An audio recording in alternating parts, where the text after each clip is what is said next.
We're still on the Outer Banks. We've left the Ramada, heading up north to go across onto the mainland and eventually up into Virginia. We've just come into Kitty Hawk, the town, or the village, I think it's a town, on the Outer Banks. The monument of Kitty Hawk, of course, is closed due to being a national monument. Moving off the Outer Banks across to the mainland now. So we're driving across to Currituck, North Carolina still.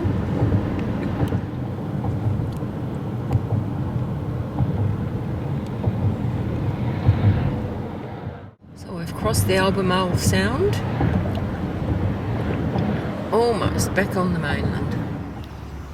Currituck Sound. We're going to possibly some type of back in time thing over here in the park. It's the Currituck Ferry, which is going the way we need to, as Norma's found out. And Knott's Island over the Currituck Sound, over there is where we're heading. Yep. Now we're going on board. Going on board. Water in the box, mate. That's all. No, it doesn't. Oh, gee, it's a noisy boat. We're on delay. Someone just shot a big cannon. See the smoke over there? Frightened the hell out of me and all the girls. Just as I was getting out of the car to take the photos, I thought, oh, I've done something wrong here. Didn't hit us. Didn't hit us, no, they missed, thank God.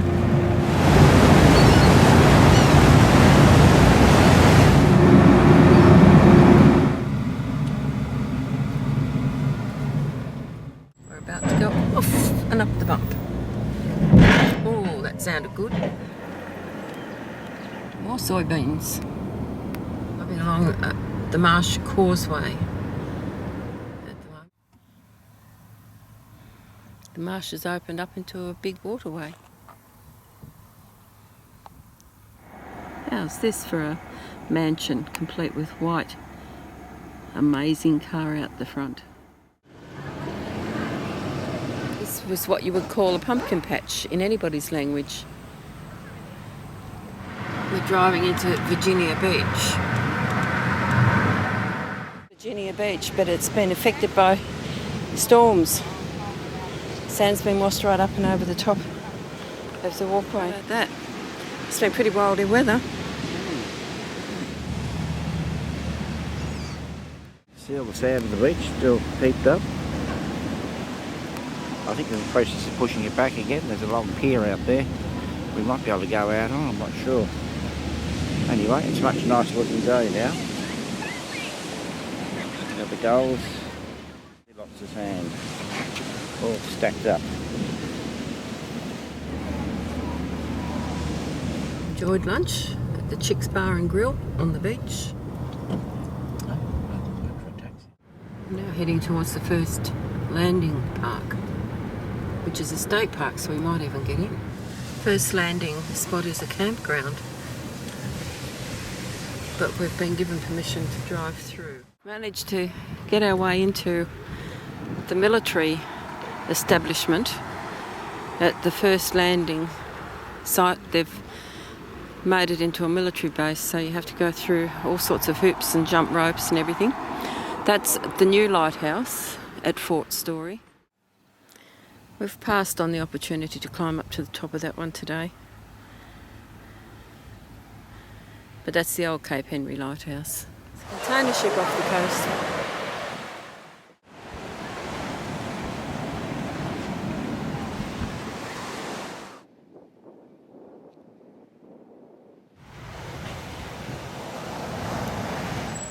How's that for a Halloween decoration? That's a serious Halloween decoration. The lovely view we've got from our 19th floor room at Norfolk. This is the US Customs House in Norfolk, where we're staying.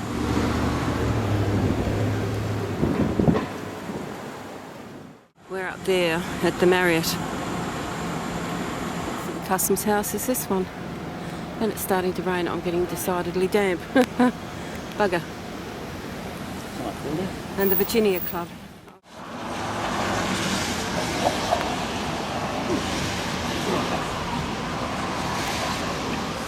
This is a nice fountain in Norfolk.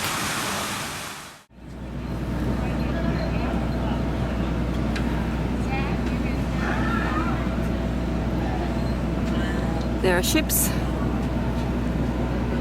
And there are ships. Or is this one a boat?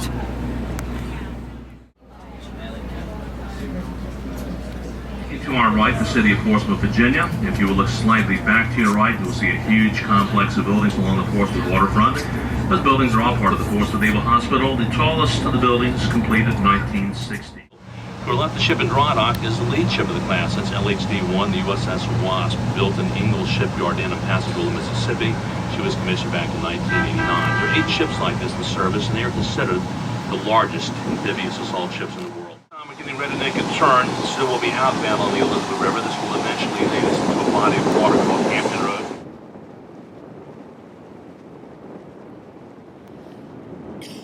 And $70 million to activate her.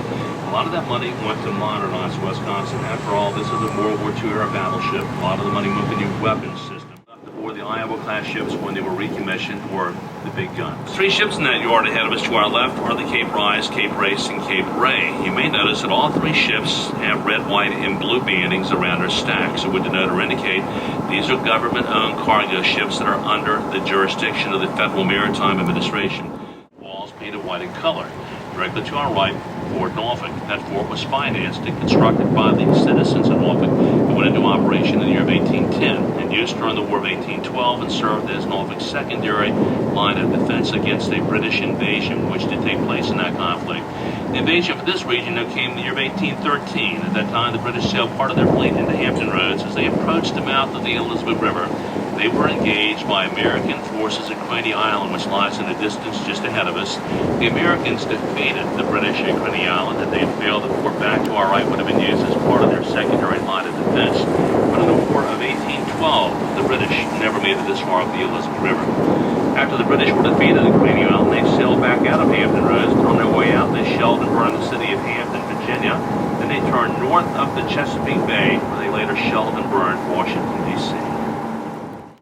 Month of the year containing the letter R in its spelling would be the best months to harvest clams and oysters. During this time, J.H. Miles and Company will daily produce about 4.5 tons of clam meat, most of which goes to Campbell's soup. The advanced naval weapon system called Aegis.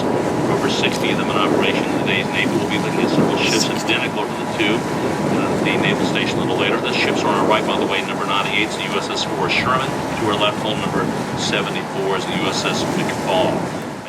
Naval weapon system known as Aegis. The word itself, Aegis, is a Greek word that means shield. The shield referred to on these ships is a superior air defense system. The primary function or goal of the Aegis-equipped ship is to escort and to defend the battle group of air strike. But yet these are versatile ships. They can strike land-based targets from hundreds of miles away, engage and destroy enemy surface ships and submarines, but they specialize primarily in air defense. There are 2 classes of ships in the fleet that are equipped with the Aegis system. The ships of the Early Burr class and ships of the Ticonderoga class. If you look on the opposite side of the pier from the hospital ship Comfort, we will see an Early Burr class guided missile destroyer. The ship with all the signal flags. Well, a lot of the ships have the signal flags. And I hate to say this, I'm at a loss today. I'm not exactly sure why the signal flags are up. If anybody knows that, I'd like to know.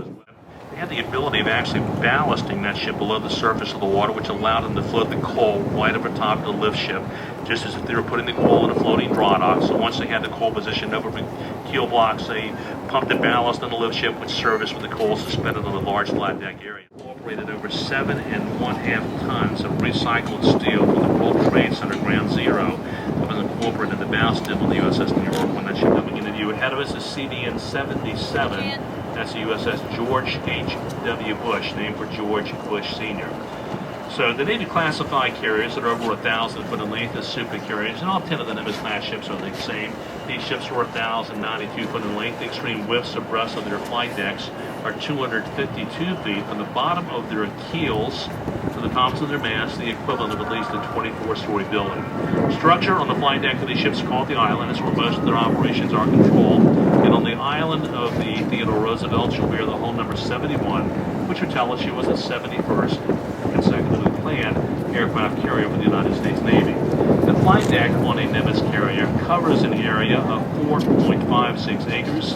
Theoretically, on a flight deck of just one of those ships, they can have 4 football games going on at the same time. To believe the ships to your right having top speeds close to 50 miles an hour. Our Navy started to assign women aboard ships that carry a combat status. Carriers like the two on our right have at least 500 or more women living and working aboard these ships, performing the same tasks and duties aboard as their male counterparts. On these ships, you find Shot of the Virginia Club. And swinging round to the World Trade Center.